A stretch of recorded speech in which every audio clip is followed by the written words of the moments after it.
Previously on Vishal murder case. I'm Vishal. Art of blackmail.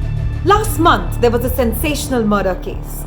Vishal Parakar, the famous man about the town and prominent on the list of Mumbai's wealthiest, was found dead in a bungalow in Pune. God will strike him down. I hope someone will butcher him into pieces. I could get at him with my scalpel. I would chop him like a shredder.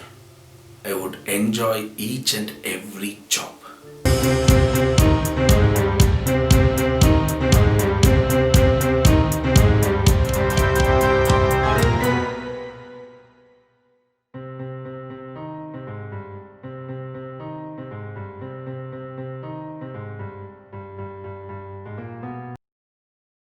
Hello, I'm Shanta Durga Pannadi. I'm a junior secretary in the Ministry of Social Justice. Having born in a scheduled caste family, I can say with lot of pride that I have done well in my school and in college, and now risen to this level in the ministry by sheer hard work and little luck. I was lucky to be born in the scheduled caste family.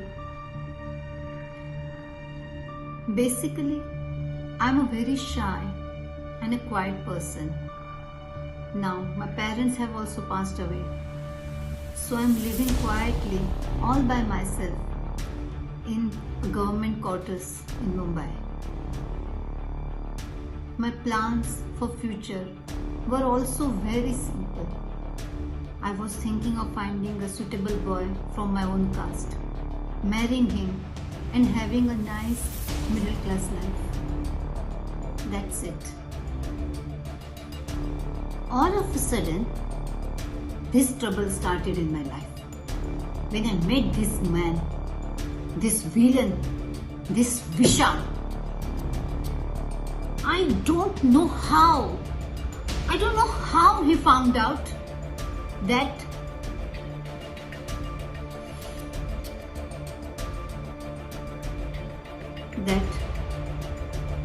I was born in a Brahmin family and my name was Shanta Lakshmi Iyer. I was a mediocre student and my family was also very poor. One of my dad's friends was working in a local municipal office. He offered to get me a caste certificate which will state that I am born in a scheduled caste family. To get that certificate, my father sold all his belongings, a small little hut, and paid that money to his friend. With the certificate, we moved to the new city and started living our life as a scheduled caste family. With that certificate, I was able to get admission in all those schools and colleges which were caste specific. Except for this one mistake. I have not done any mistake in my life, not a single mistake. All my dreams are shattered because of Vishal. Everything is shattered because of Vishal. And as far as paying him money every month, that was still okay. It was not that bad. But later on, what he called something like that, where he was sending me to the people whom he was blackmailing and collect money from them and give it to him every month.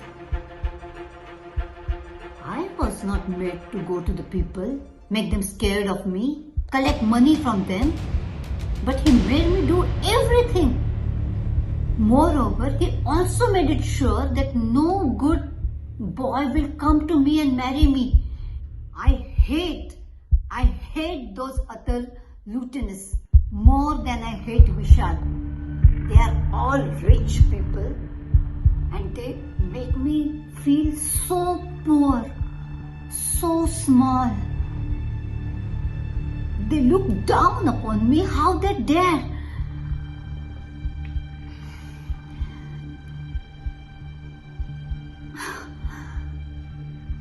I'm all alone in this world. I don't have parents. I don't have relatives. I don't have friends who can go and talk to that Vishal, who can go and talk to that villain in my life and release me once and for all.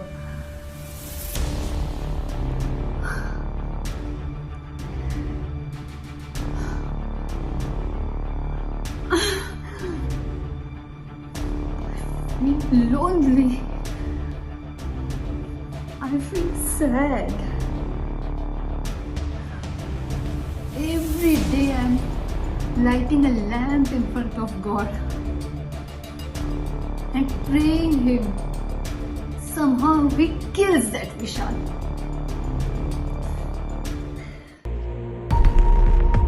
Hey, this is Samir Hasarika. Yes, the one and only gymnast from the state of Assam to represent India in the Summer Olympics in London. Slated to represent India even in the next Olympics. Not just slated, but with luck, I could even get the gold medal for India. You guys don't recognize me. Why am I not surprised? Such recognition is reserved only for cricketers in India. The funny thing is, I was a cricketer to begin with. I was very good one too. I was a very promising opening batsman who was being considered for the Indian team. You have to understand the pressure that sportsmen like us go through when under scrutiny. Even though I had immense confidence in my skills, I took some performance enhancing tracks, just in case. But all of my own team members ratted on me, and I was caught. Yes, it was a huge blow. Not just for me and my family, it was for the entire cricketing community for the state of Assam, who were hoping that there would be one famous cricketer from the state to represent the country. Luckily, the cricket board also helped me to keep this news away from the press after I promised something that I could not do. I promised them that I'll stay away from cricket. Yes, I waited for a decent amount of time and I started training to become an athlete. I've excelled in my second choice and I've risen up to this level. I've strictly and sincerely kept myself clear of drugs and my life could have been better. But for one, I would have become a success story. But for this Vishal, he somehow uncovered the secret and has been threatening me with exposure. The exposure of the story will rob me of all my credibility that I have in India, where heroes are made and unmade by the press. I will become an outcast. I've been paying him huge amounts of money, and to torture me further, he's made me one of his lieutenants. More than collecting from the small-time criminals, what pains me most is to be associated with his other lieutenants. I hate the whole lot of them. They look down on me because I don't have any qualifications or background. I know they make fun of me and call me the druggie. All these insults because of this blackguard Vishal. One day, I would love to kill him with my own bare hands. Hello, Inspector. My name is Dr. Jaya. I was called to confirm the death of Mr. Vishal in the early hours of January 13, 2020. I physically examined the body and certified that the victim essentially killed due to the stab wounds caused by the kukri knife that lay next to the body. After receiving the forensic report, I came to the following conclusion. According to the forensic report, death occurred around 12 pm.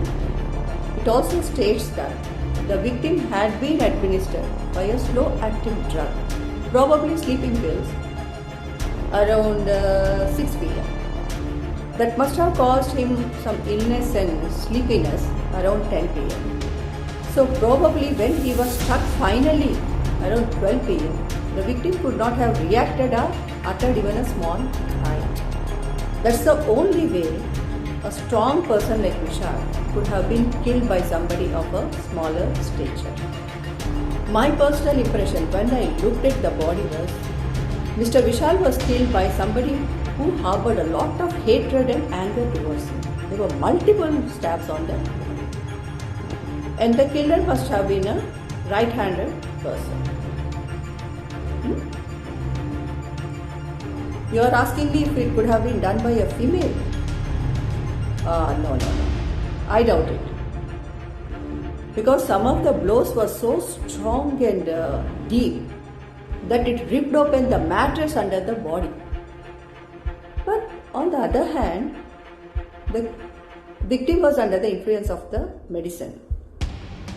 So if a female has done it, she could have done it only in a fit of rage. But in my personal opinion, this could have done by a male and also basically a right-handed person. Thank you, Inspector. I am Meeta Acharya, single, and I live alone. This bungalow belonged to my late father, and after his demise, I inherited it. Later, I sold it to Samir with the condition that I would live in the outhouse my entire life. Normally, Samir leads a quiet life. So, when Valsamma, his cook, told me that there was a party, I was very curious. I stood by my window to observe. Now, the first person to arrive was this lady, quite simply dressed, carrying a huge black bag. I believe her name was Shanta. Suddenly, I remembered I had to take this recipe from Valsamma. She had prepared this excellent mutton dish and I loved it. So I needed that recipe from her. So I went in through the back entrance into the kitchen. I observed Valsamma pouring out lemonade to Shanta, who took the glass and went in and sat next to Samir.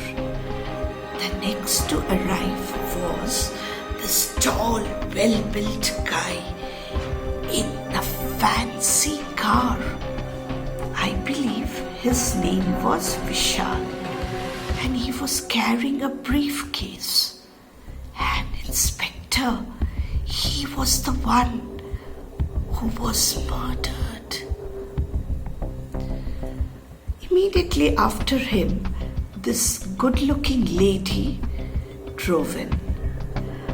She wore such a beautiful sari and carried an expensive designer bag.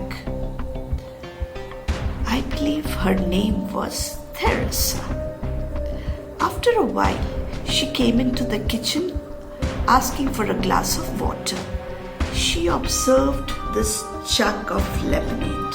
So she took 2 glasses and poured out in both. Added ice cubes to one and then carried the tray to the hall. Valsamma and I turned our back and carried on with our conversation. After a while, I decided to join all of them.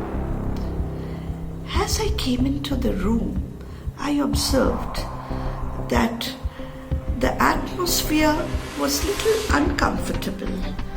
They looked kind of uneasy with my appearance, even after I had introduced myself. Only Vishal, he made the effort to converse with me. Teresa got up and moved to the wall where a set of knives were mounted, and she commented about it.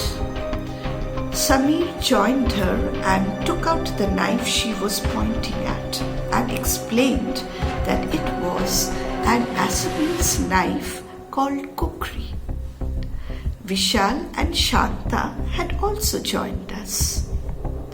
Suddenly, Vishal said that he was feeling unwell, drowsy, and wanted to lie down.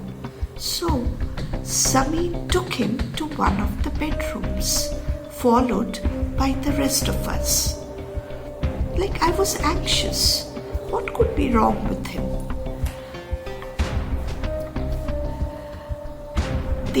After they went into the room, I heard them gesturing to each other. So I quietly stepped out, but I eavesdropped. I heard Vishal whispering to them, "When Naresh comes, all of you leave your packets on the table beside the bed." I felt a little uneasy and quietly went home.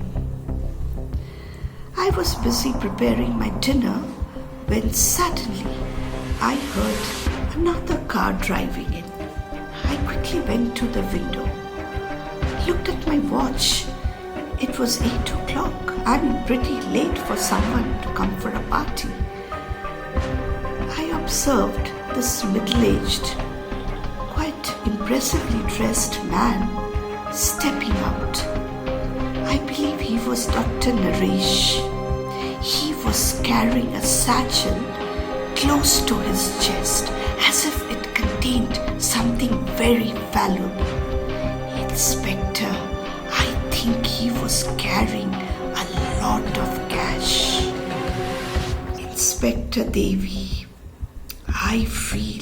I strongly believe that they are all drug dealers and they had met in Samir's house to strike a deal, probably to buy drugs from Vishal. Inspector, I feel they are all guilty and you must arrest